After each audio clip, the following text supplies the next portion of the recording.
Hey everybody. All right. We should have a notification going out in just a second here. MJ here. And yeah, I think we're live. All right. Yeah, live on my channel. Hey, it's MJ here. All right.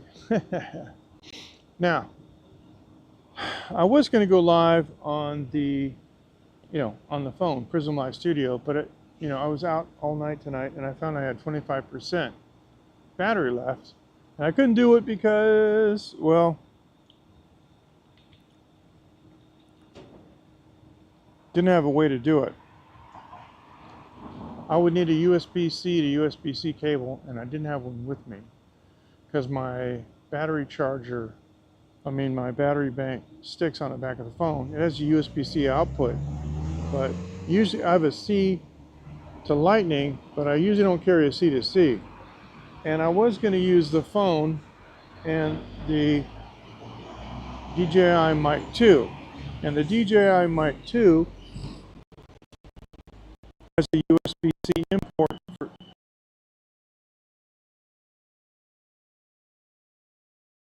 I gotta change something.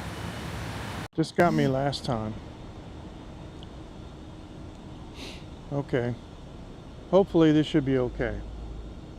Because last time, yeah, I know. Just get off the screen. When I forget to change the compatibility mode, it causes problems.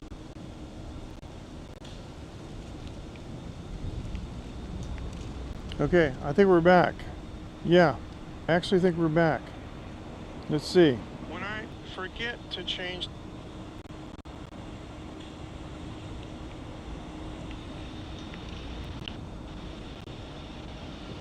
I think we're back.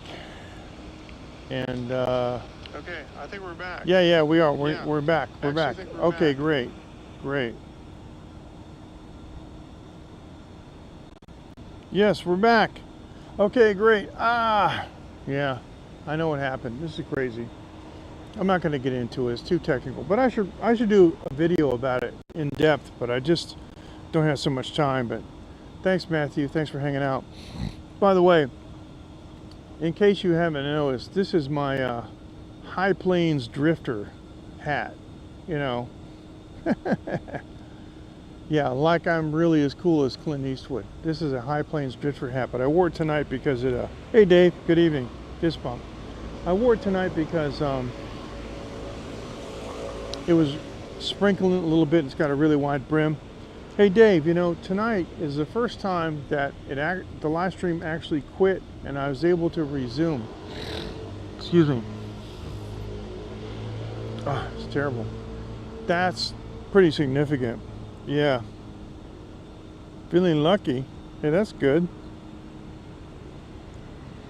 Yeah. I'm feeling lucky too. All right. I wanted to come on tonight with Prism Live Studio, but my phone had 25%. And I was going to use the mic, the DJI Mic 2, and it's the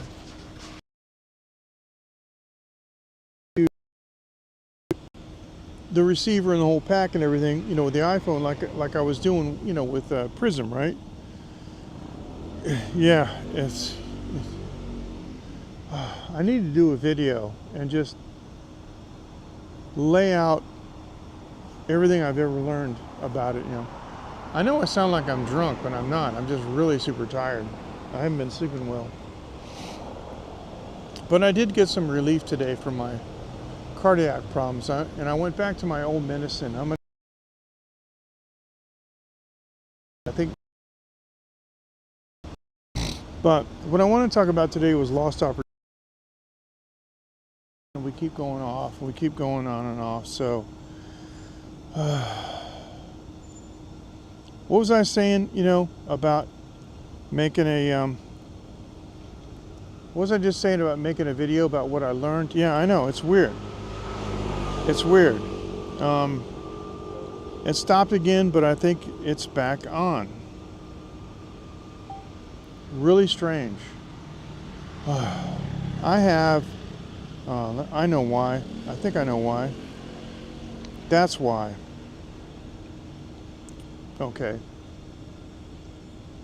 I think because my Wi-Fi, see, I'm near my house, and I think my Wi-Fi was trying to connect, you know, from my phone to my house over here, and it's not going to have a good connection, and so the internet's going to crap out. But so please let me know if we are back on.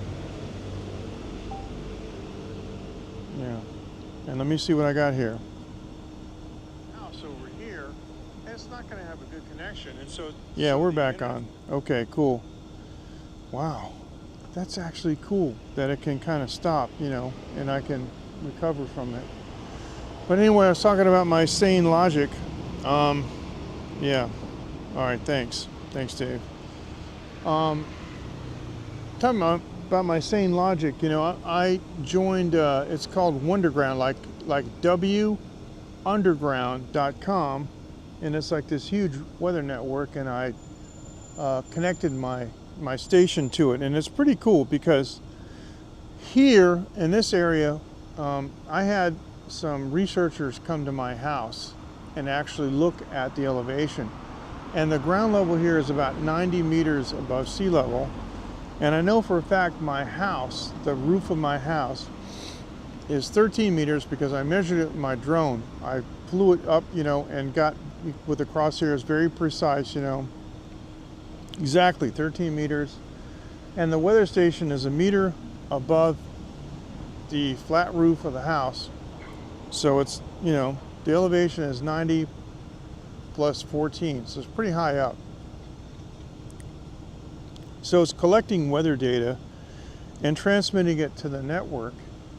But after 14 days, it's gathered enough information about your own site, you know, wherever you live, that it can start doing predictive forecasts. Really cool. I like that a lot. Excuse me. And so I'm just going to check this again. Collecting weather data and transmitting it to the network. Okay, just making sure we're still on, because hey, I think that was the problem. Wow, I gotta make a bunch of notes. I'm gonna have to write like a whole page of notes about how to live stream with this darn thing with your mobile phone, and all the permutations that can happen, and all the, you know, the caveats, and then somehow I gotta publish that. Don't know what to do. Substack, I don't know. Medium, Discord, there's so many things. I just need to make a video, but even just making a video takes a lot of planning these days. Anyway, so that was the thumbnail that I wanted to use, but this is my, it's not quite flat. This is my High Plains Drifter hat. You know, Clint Eastwood, it's a reproduction. And, you know, most hats, they go like this, right? Down the back, down the front, and sometimes they go like this on the side, right? It's kind of a complex, I don't know how to say it. There's a word for it, and I can't think of what it is. But anyway, it goes down the front and then kind of up to the side. But this one's supposed to be dead flat. And this company, Belly Hat, they market these hats, but they're not as good as they think they are. And I don't know. It's like, there is a way, you know, these hats that are crushable, you have to fold them a certain way or it really messes them up. And I'm surprised that a company that makes hats doesn't understand this, because I got them, they're all jumbled up, they're all messed up. They don't look anything like the hats that you see on the website. And like this one, for example, doesn't even have a seam around the rim. It's just felt, you know. It's not like, of course, like as high quality as the one I bought in Paris, but it's like something my daughter might make for me. And there's nothing wrong with that. My daughter makes some good stuff, but you know, I paid money and had it sent to Taiwan. It just seems so weird that it's like that. But anyway, it's okay. I got a couple other hats. I got a fedora, and I got what they call the Jones fedora, you know, from Indiana Jones, because I like the way the top is on that hat and the front, and kind of like the horn. But man, the brim on that thing looks like it's so wavy, and I tried steaming it out today. The top looks great. I steamed it out today, but the rest of it just looks not so good, so I'm not too happy. But the one thing I did get is there's a movie that Clint Eastwood did for a few dollars more, and he wore that iconic poncho. That's where he talks about the mules, you know, and I know you apologize, and if you'll just apologize, and he says, I know you will, and then he throws the poncho up on the side because that frees his gun hand. But this company had a supposedly a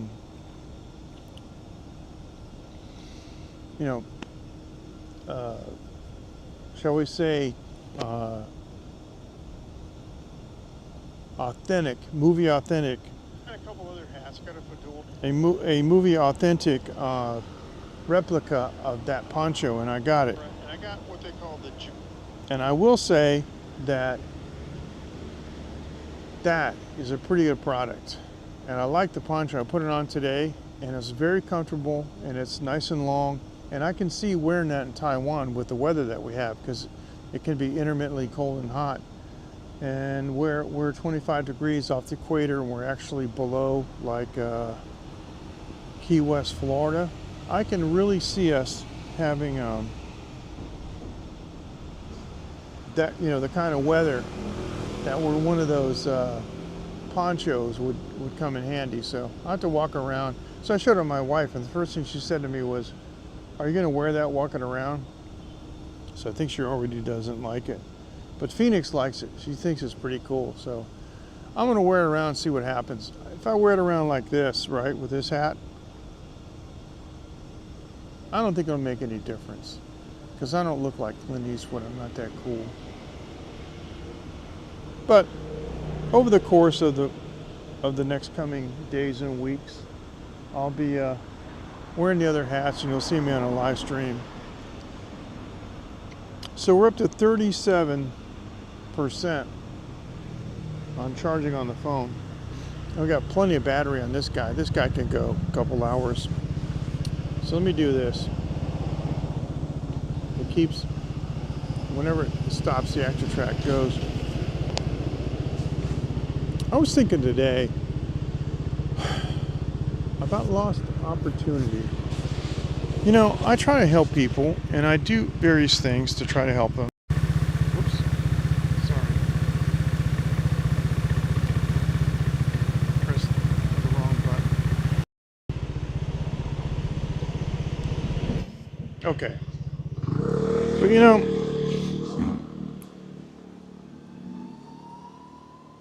has this ever happened to you? You end up begging people to help them. And let me give you an example. It's like there are some individuals that I know that are in the music business, and they're trying to get their records mixed and mastered, and that's what I do. And so I'll send them a message. Hey, you know, don't pay a bunch of money to these, you know, places. Just send me your tracks and I'll take care of it, right? And they're like, okay, I'll do it tomorrow. Then tomorrow comes and goes, and it's like, what's going on? It's like they always got these excuses. It's really weird. Excuse me. And I end up just giving up on helping them. But it's not that, you know, they don't want me to do it and they're afraid to tell me. It's just they're so discombobulated. It's really weird, right? And I have seen this so many times. And what I've come to the conclusion is that if you are doing something for somebody for no money, because it's free, they don't take it seriously. You know, sometimes people want to know, why do you charge so much money for what you do? And, you know, in other areas, right? So it's because people will take me seriously, you know, and if they're paying me a large amount of money, then I'm going to deliver, you know, a big deliverable on that, right? And so what I was going to do with Prism Live Studio, and there's no reason why I can't do it, the next time. I had downloaded a bunch of photos from when I was in Thailand. The biggest lost opportunity story that I can tell you for me was, I was a broadcast engineer, and at one time in the 90s, there's a man named John Furr, an engineer. I'm not sure if he's still around, but his daughter is, Amanda. John Furr and Associates from San Antonio. They're a big consulting company. And they were looking for a broadcast engineer in the New England area, and they contacted Grady, and Grady couldn't do it, so he sent them to me. I got so many jobs from them, but what it was is whenever they're putting a cellular site, a new tower in an area that's near an AM radio station, they have to do a site study. That is they have to go around with a field intensity meter and basically do a map of the radio frequency field, the RF field, before the tower goes in. Because what happens is just a tower sticking up at those frequencies becomes part of the radio station's array, and it can affect the pattern and the direction that it goes, and it could actually accidentally interfere with somebody else. So they want to know what kind of impact. Hey, Kenrod, how you doing? Fist bump. So they want to know what kind of impact putting up a new tower is, and the only way to do that is to do a before survey, then they do the construction, and then they do an after survey, and I did tons of those. I mean, I remember one afternoon, I worked 6 hours, I made $4,000 US. That was in like 1999, man. This is big bucks, right? So this is the kind of stuff that I was doing. And I got so adept that I was like known as the guy in New England to do any kind of measurements. Many consultants came and checked me out and tested me out. I remember one guy, Charles Hecht, he said, okay, we're gonna do a little experiment. I said, all right. He took the field intensity meter, got out of the car, went over to the spot that was designated, as a monitor point, took a measurement of the radio station, that is, the power, the field, right? Got back in the car, closed the field intensity meter up, closed the meter up, gave it to me. He says, all right, I want you to take a reading of the field. I said, okay. So I went over, and I took the reading, and I came back and I told him, and he said, you're the only person that's ever gotten or taken the same exact measurement as me. And he turned to Grady, he says, yeah, he knows what he's doing. I was like, wow, that's great. That's a fantastic compliment. And so that's how I got these jobs, just by being diligent, and being pragmatic on the approach, right? So it got to where I was also an RFI investigator, which is really cool, because as a ham radio operator, I would be on the HF bands, and I would often hear noise, distortion, and things on the ham band that wasn't coming from radio. It was coming from like a shorting insulator or something on a power pole, or a bad transformer. And that's what I was doing with RFI investigation. So I got to be really good, and I got some training as an investigator, which has helped me later in life as, investigating other things like my heart palpitations.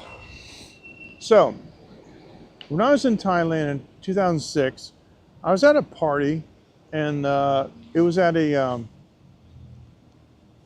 like a rooming house. It was the Tamarind Residences, Tamarine, I guess, how you say it, Tamarine Residences in Konkan, and the boss lady had, out in the parking lot, had a big barbecue party, and she said, hey, there's a guy here who owns a radio station. And I was playing guitar, and I drank like half a bottle of Sangsom rum. And I was like, wow, what's the name of your station? And he said, it's More FM. And I was like, so I got my guitar, I'm going like, More FM. Oh, because you guys know I've been on the air for ages. And I said, hey, I would love, I haven't done radio for a while at that point. I would love to do like 30 minutes on your station, man, in English, and just like tear it up. I didn't think anything of it, right? So I'm playing guitar, playing some songs, goofing around with other people, and pretty soon the guy goes like this, which in Asia, this means come here. I'm like, what's up? He called the radio station and arranged for me to go there. Now, if we were using Prism Live Studio, I would show you pictures of this, and I promise I'm going to do that the next chance I get. Excuse me, the next opportunity, excuse me, that I can go on with Prism Live Studio, maybe Sunday, because this is Thursday. Maybe Sunday I'll be able to do that, okay? And I'll go over this with you. In fact,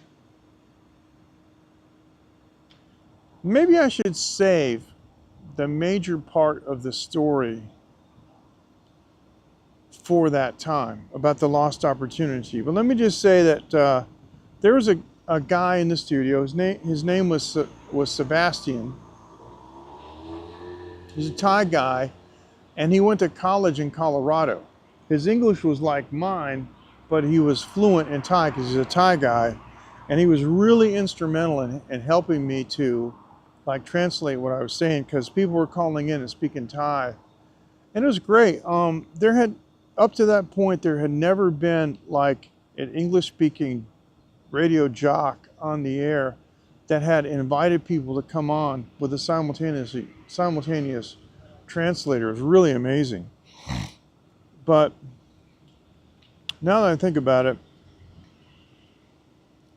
you know, we're talking about the fact that I was a broadcast engineer, and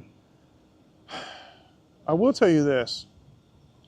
While I was at the station, I met the chief engineer, and he was completely self-taught. Nothing wrong with that. I respect that. But he didn't know very much, and they had one, I think it was a half-wave 2-bay FM antenna on the roof, and he had another FM antenna sitting around. Somebody had given to him, and he wanted to just hook both of them up. And I said, no, no, you can't just do that. And he said, why? And I was trying to go through the science and the math, and he couldn't understand it. I said, just don't do it. But they were complaining to me about how in certain parts of Khon Kaen, downtown, they couldn't be heard, and there was other places, you know, around the periphery of the area where they were trying to reach, and they couldn't be heard, and it was bad. The signal was bad. So anyway,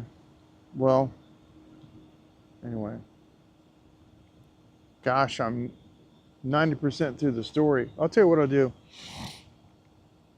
I'll just tell you. And what I'll do when I come on Sunday night is I'll show you some pictures, because the pictures mean a whole lot more, okay? But Sebastian was cool. And I said, well, I can help you. I can help you figure out what's going on. And of course, in Thailand, you know, the licensing and the whole thing is just so loose. I couldn't get them to really tell me what their license was for, like the power level, you know, city grade. Okay, good, thank you. You know, city grade signal over Khon Kaen City, but you know, where was the major lobe supposed to be? You know, at what degrees of the compass? I couldn't get him to tell me all that stuff. I kind of think maybe in retrospect they might have been a pirate station, but kind of nobody cared. I mean, they were pretty big. They had tons of advertisers. I thought they were a legitimate station, and when I went in, that's what they looked like.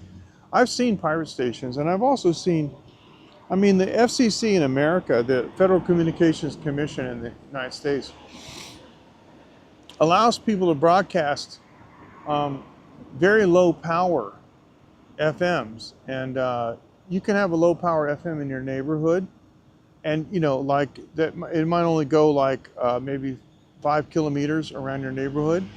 But I mean, if you're playing fantastic music, right, and everybody's listening to it, and you got advertisers, it doesn't matter if you're 50,000 watts or you're 50 watts, right?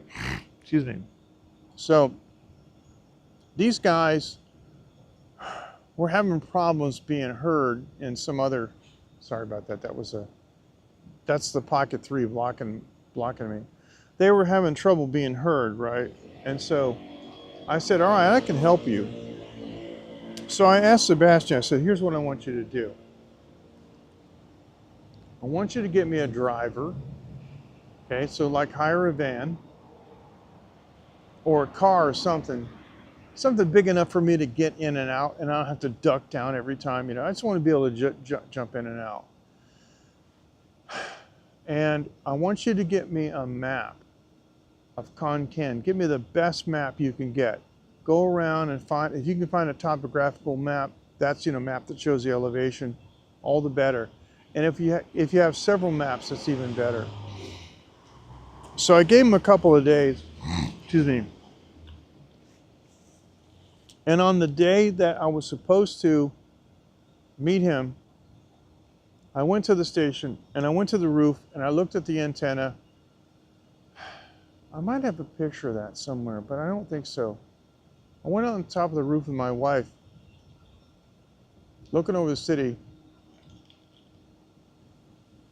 Gosh, I don't remember if it's 2 bay or 3 bay, but anyway, they had their FM antenna on the roof, pointing out over the city.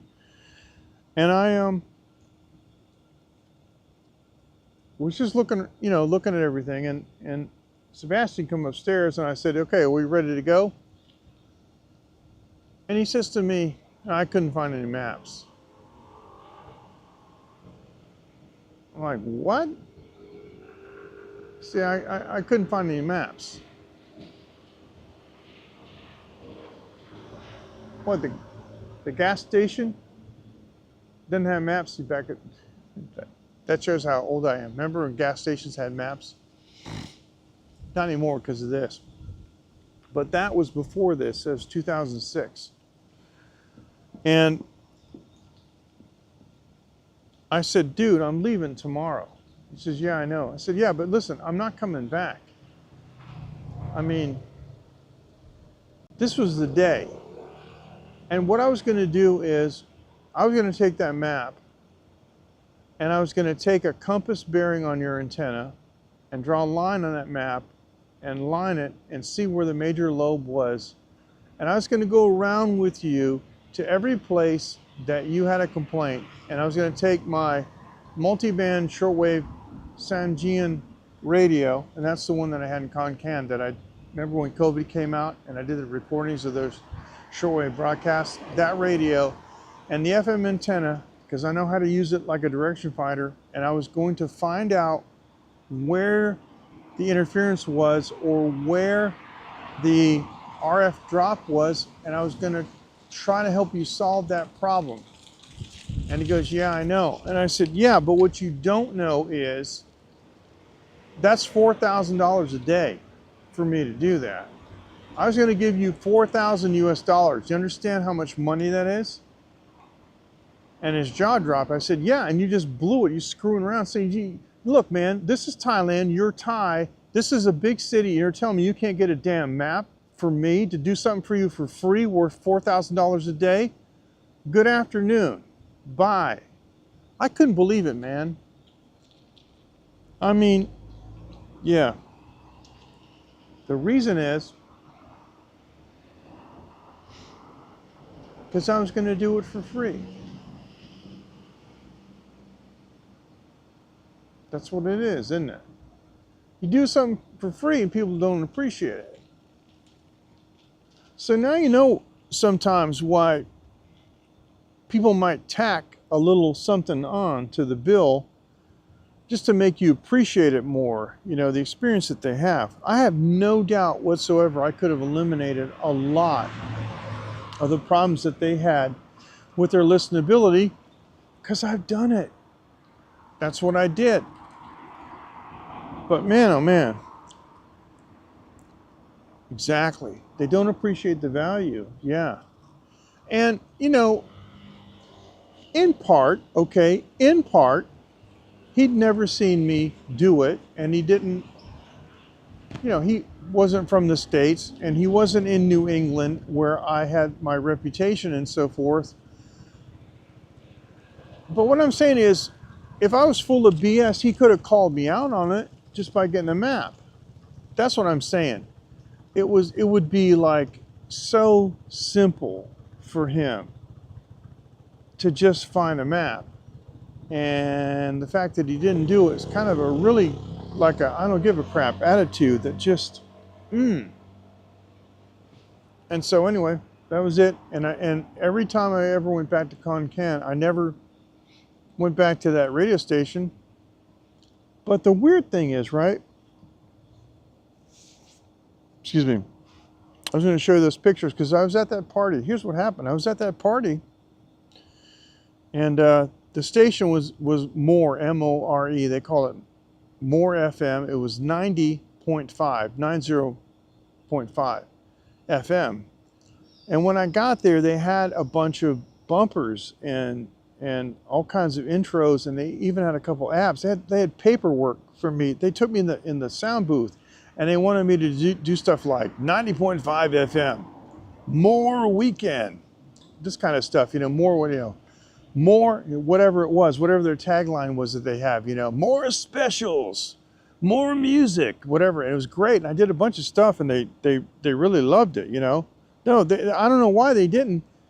And here's why. What's so weird is because that was when I was getting ready to leave. I'd been in Thailand for a month. They gave me 2 shows a week. I was there for 4 weeks. I did 8 freaking shows on their radio station. I took several hundred songs with me in MP3 format, and I uploaded it to their system. Sebastian came in with me to the control room in the radio station, and he showed me the console, and it's this big, and you guys know me, okay, so fine, okay. And Sebastian said, okay, well, it does this. I said, hang on a second, let me see, excuse me a second. And I said, oh, I know this system. He's like, you do? Yeah, I've seen this system before. And I knew the console, and I knew how to bring up the songs, in the queue and play them. And it's pretty cool because they had a couple of triggers too. They had some F keys that would go like, and they would say something in Thai. It's really cool. Like they're saying like More FM in Thai. So I was, playing around with all this stuff, and I would introduce these tunes, and they wanted me to do retro stuff. So I'm playing like, so it's going like, and I'm going 90.5 FM, KC and the Sunshine Band, 1975. And that's what I was doing, like it was like 40 years ago, right? But when I first sat down, and Sebastian was next to me, and they gave me the console, and they said, okay, you can go live after this song. And they watched me, I pulled the fader down on the mic, and I punched on to turn the channel on, and I had my finger on the fader for the music, and I just put the mic up, and as I was talking, I ducked 90.5 FM, Concan, this is MJ, and we're going to talk blah, blah, blah, blah. And I was doing manual ducking. And I can tell by the look on Sebastian's face, and there were other people in the studio, including the chief engineer, they had never had a professional jock in their studio before. They were freaking out about how I was like just manually ducking stuff. It was like automatic for me, right? I mean, that's a simple, tiny little thing, but professionals do, but amateurs will be like, wow, this is so amazing, right? And so what I'm saying is, I had 8 shows. They gave me 8 shows, 2 per week, an hour long. And I was playing all kinds of stuff, Bryan Adams and the Tubes and David Bowie, all kinds of stuff. And like, Thunder Island, just great music. And stuff they never heard of. And we're getting all kinds of calls. And what I did was I knew some of the owners of some of the various bars in the area. So I called them and I put them on the air, and it was great. They'd never done that before. They never had that kind of interaction with the Farangs. That's the foreigners in Taiwan. The foreigners in Thailand. And so they never had that kind of interaction before, and they'd always try to penetrate that market and tap into that market. And I kind of opened the door for them. But they screwed it up. Didn't follow up, so I don't know. I've never gone back. But if I ever get back to Klein, I'm gonna have to go over there. I think I kind of still, gosh, this is a long time ago. I think I kind of still know where it is. But the problem is all the pictures that I took in those days didn't have GPS on them. Standalone, you know, Nikon camera, right? In the old days, no GPS. And the Nikon camera that I have now, I didn't get a GPS module for that until 2012. So it's not like, you know, mobile phone where you take a picture and it's all automatically geotagged. In fact, most of you guys probably haven't even heard the term geotag, but that was a thing back in the day because you would have to geotag photos that you took in order to get some kind of geographical, you know, location on them. So, but I just want to talk about lost opportunity because lately I've been, even though I've been having my heart palpitations and things, I'm still trying to remain, you know, busy, and I am starting to get a little bit of relief. And so I've been asking some friends of mine who I know are just struggling to get things done, and I'm, you know, can I help you? Yeah. But one of my friends did. Rex, he sent me the tracks for one of his tunes, and I'm mixing them now, and I'll have it finished early next week, and it's really great. It was a privilege, a pleasure working on that tune. But some others that I know, it's just, I don't know.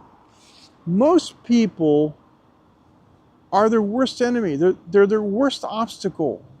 Like one person that I was talking to about doing their tracks and stuff, you know, they start talking to me about Israel and the Hamas and all this stuff. I'm like, can I ask you a question? Like, what does that have to do with your music? And they go, well, nothing, but it just, they're like, it just really ticks me off. I'm like, well, why don't you just forget about all that stuff and just, like, you're a musician, just do the music. Do you understand that, like, that's stopping you from doing, you know, music? And it was really hard for them to understand. I'm saying them because I don't want to reveal the gender of the person. Draw your own conclusions. But it's true because I do that too. I'm my own worst enemy. Because I've been sick and I'm not in my prime, I kind of been reluctant to do some of the vocal tracks on some of the songs that I want to do, you know. But anyway, I've been going back and yeah, thanks. I have been working on, I've been doing vocal workouts, what I'm trying to say. Trying to get things back in shape. But the next live stream, hopefully I'll be able to do it on Sunday night. Won't be too bad. At least it's not raining tonight. Should be a little bit clearer. Maybe I can go to the park or something. And I'll take a couple pictures of the weather station mounted in place. But it's really remarkable. And there's a little, that if you look at the thumbnail, that's the panel, the display that sits in our living room, and we can see it. So, you know, when my daughter goes out to school, she can know how, like, if it's raining and if the how hard the wind's blowing, you know, what temperature it is, stuff like that, which direction the wind's coming from. It's pretty amazing. There's quite a lot of wind in this area. This area of Taiwan is known as the Windy City, Hsinchu is. And as a result, typically down by the coast, especially in like Nanliao, they call it. Nan means south. Nanliao is an area near the coast. That's where they used to hang noodles to dry. The Hsinchu Nanliao noodles are famous. I've never had them. Been here 20 years, never even seen them. But that's what they tell me. But I'll take a couple pictures of the station itself.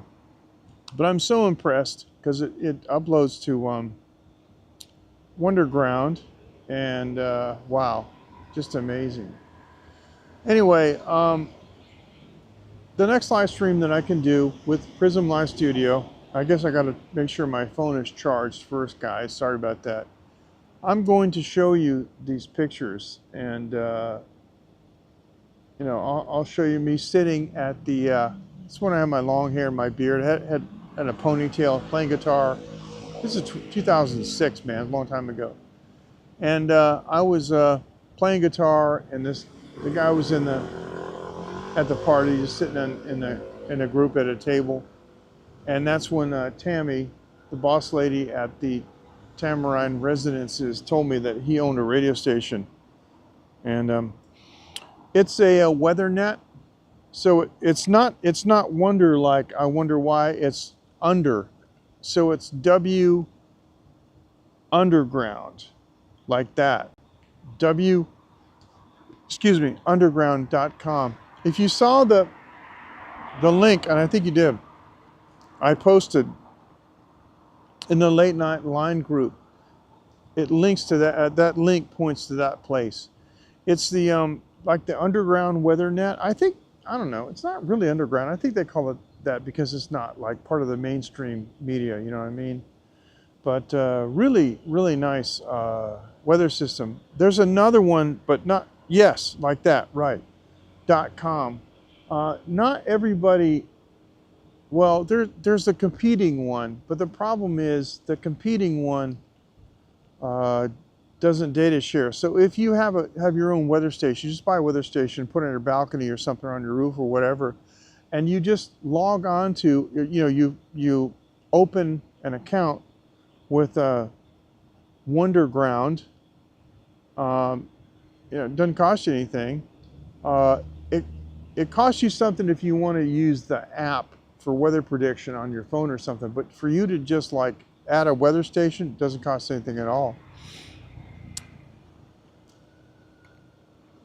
It is, man. It's made by Sane Logic, S-A-I-N Logic. They make a couple of different models, but I got one of the latest ones. I'll tell you what I'll do.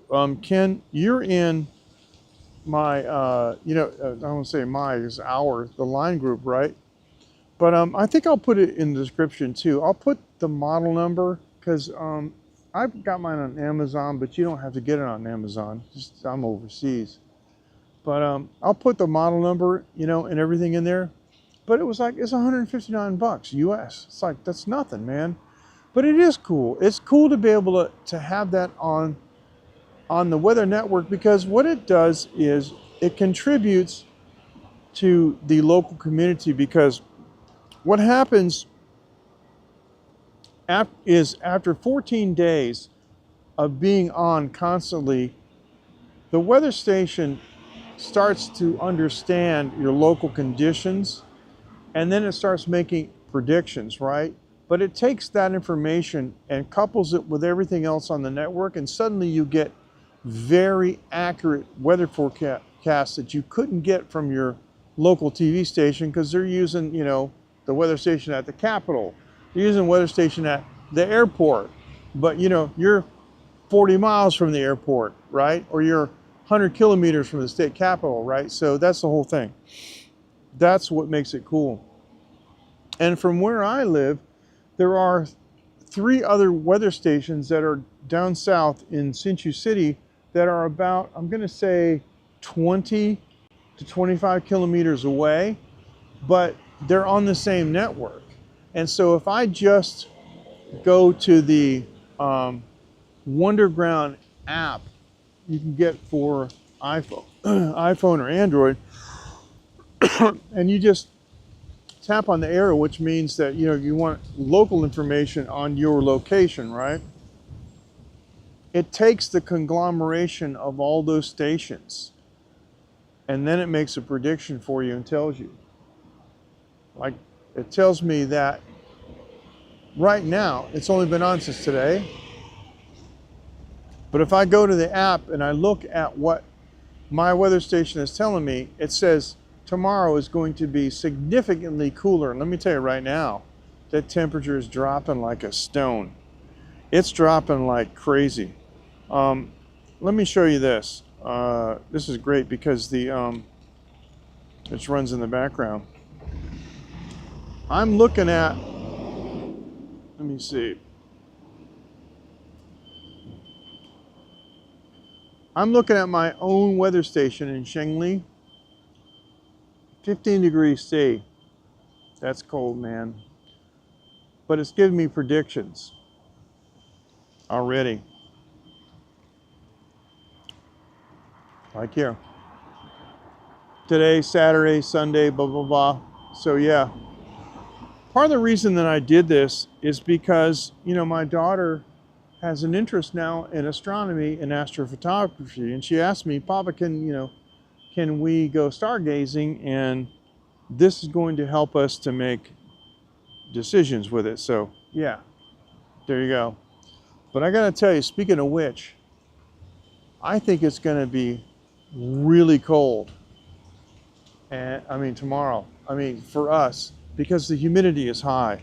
That's the thing. A lot of people don't understand about Taiwan. Yeah, it's really far south, but the humidity here is just, and the dew point sometimes is very, very close to. It's very close to the dew point is very close to the ambient temperature. So typically we have 80 to 90% humidity, and today was one of those days where it was 90% humidity. So tomorrow's temperature is forecast to be much cooler than today. So there you go. That's what it's looking at. And this is a 73% chance of rain, like right now. So yeah, and it's been sprinkling. So what I think I'm going to do, ladies and gentlemen, is I think I'm going to call this a stream. And I'm going to say good night. And I'm going to take all this stuff here because I had to actually bring a towel from my house to sit on this bench because it was kind of wet. And I'm going to go inside, and I might actually do a xylitol nasal rinse because I got a lot of congestion. But I'm going to clear my throat. But I'm going to hit the rack because it is darn cold. And I'll probably see you guys on Sunday. That's the plan. So I'm actually feeling a whole lot better today. Yesterday was a very, very bad day for me for the premature ventricular contractions. It was terrible all day long, 12 hours long, just, you know, until I went to sleep. But today is so much better. So I'm thankful when that happens. But, you know, until there's a cure, we must endure. And that's just how it is. So you guys take care. Thank you so much for joining. Fist bumped everybody. That's not a, I got to do it like this or something because it looks too formidable. But okay, fist bumped you guys. Yeah, but I'm better today. It's okay. I switched back to my own medicine today, Dave, and I think that's the key. So yeah, I am. And you know, even when it's really bad, I try not to complain. I mention it to people, but you know, because people are interested in, you know, my welfare and so forth. But yeah, things are a lot better. So I'm going to call it an evening, and you guys take care, and we'll see you next time. Thank you for watching The Real Taiwan. I'm going to press end live stream, and I'm going to wait like 6 or 7 seconds, and I think that should be good. End live stream. Confirm. Bye-bye.